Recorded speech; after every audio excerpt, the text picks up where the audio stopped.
Among the neighborhoods that were hit the hardest, the old Tram Road area in Bowling Green. Many families who live there have been displaced.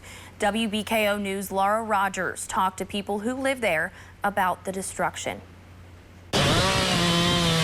Cleanup and recovery efforts following an EF3 tornado that left people like Vicky Stewart homeless. The house was right here. Yeah.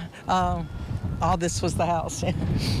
It was sad and scary. On Old Tram Road in Bowling Green, houses leveled, debris like toys, books, appliances, and Christmas decorations scattered, livestock shaken and injured, cars tossed around like toys.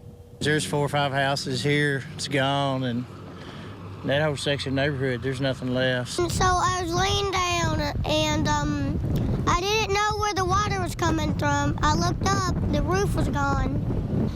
I didn't know what was happening. I just thought that maybe lightning struck or something. Road crews responding to downed and uprooted trees. Also, workers making sure there aren't other safety concerns.